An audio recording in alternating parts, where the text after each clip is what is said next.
Crash de l'Il-20, Poutine discute avec Netanyahou de la cause du drame. Dossier, crash de l'avion russe Il-20 en Syrie, 49, pour Moscou, la principale raison de la tragédie de l'avion militaire russe Il-20 est l'action des forces aériennes israéliennes, a déclaré Vladimir Poutine dans un entretien téléphonique avec Benyamin Netanyahou, rappelant que la décision de Moscou de renforcer la défense anti-aérienne syrienne était conforme à la situation.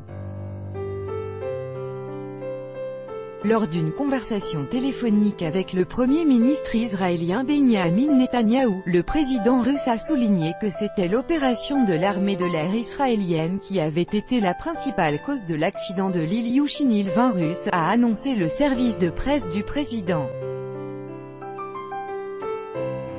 La discussion des circonstances de l'accident s'est poursuivie à la lumière du fait que les informations présentées par les militaires israéliens sur l'opération de leur aviation au-dessus du territoire syrien divergent avec les conclusions du ministère russe de la Défense. La Russie part du fait que c'est l'action des forces aériennes israéliennes qui est la principale cause du drame, indique le communiqué. Le service de presse présidentiel a ajouté que le Premier ministre israélien avait exprimé une nouvelle fois ses condoléances suite à la mort des militaires qui se trouvaient à bord de l'avion abattu le 17 septembre dernier en Syrie. Vladimir Poutine a rappelé que la décision de la Russie de renforcer la défense anti-aérienne syrienne était conforme à la situation qui s'est créée et visait avant tout à éviter tout danger à la vie des militaires russes remplissant des missions dans le cadre de la lutte contre le terrorisme international.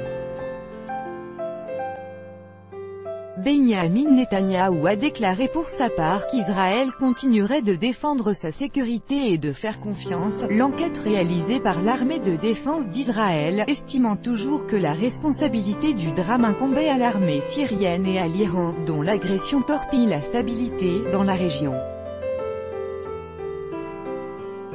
Le ministre russe de la Défense, Sergueï Shoïgou, a annoncé ce lundi que la provocation israélienne avait obligé à prendre des mesures adéquates pour renforcer la sécurité des soldats russes.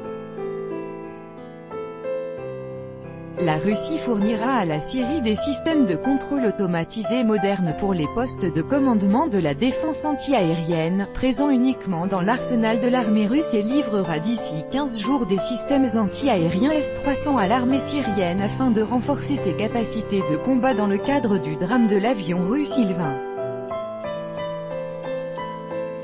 Il a rappelé que, sur demande d'Israël, Moscou avait suspendu en 2013 les livraisons de S-300 à la Syrie, mais que la situation avait changé et ce non de la faute de la Russie.